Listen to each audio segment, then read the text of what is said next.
Alright guys, welcome back to another Division 2 build video. Today, I'm bringing back the Hunter's Fury. It's not something you see in Darkzone, it's not something you see in Conflict, but the burst potential on this thing is absolutely insane.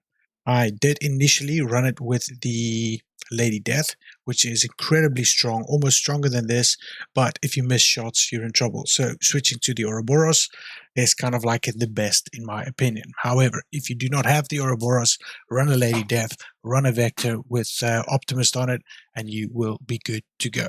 Now, in terms of the build, the Hunter's Fury set gives you a debuff, or it gives the enemy a debuff, allowing you to do amplified damage. When you get to these close quarter engagements, this just really helps, especially with the Panda or the Tiger or whatever the hell you want to call it these days. I call it Panda, to intimidate to proc with the Matador, which I'm running on the backpack. Now, you don't need to run Matador, you can run something else, anything with adrenaline on it. I run the Matador because I have it, it works, it's incredibly strong.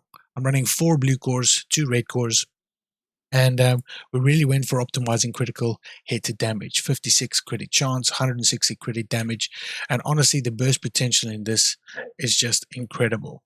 In terms of each of the pieces, we're running on the headset, critical hit damage, crit chance.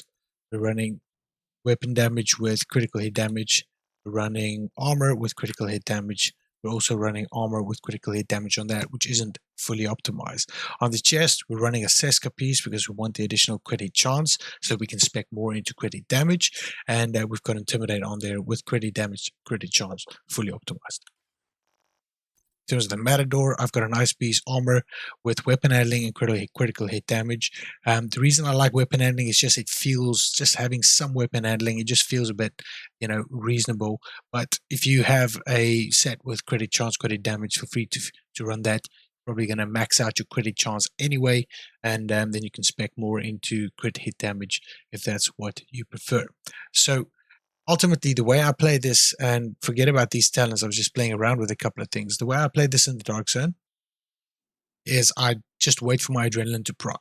As soon as my adrenaline is procced, that's when my Panda starts to build up, and that's when I go in, and the Intimidate does the job. The Intimidate perk, if you're not familiar with it, you probably are already, but you can get up to 36% additional weapon damage with this.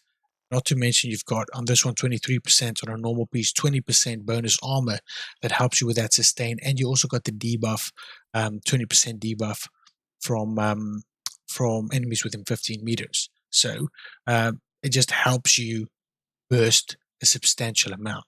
Now, like I've shown earlier, this is 4 blue cores, 2 red cores, and as you would have seen in the intro, if you've got this fully maxed out and procced, if you have a couple of kills with it, you can do 500k shots very easily. This is a named enemy. When you've built this up a bit more and you've had 1 or 2 kills, even if you're clearing Darkzone landmarks, you're starting to one-clip enemies quite easily.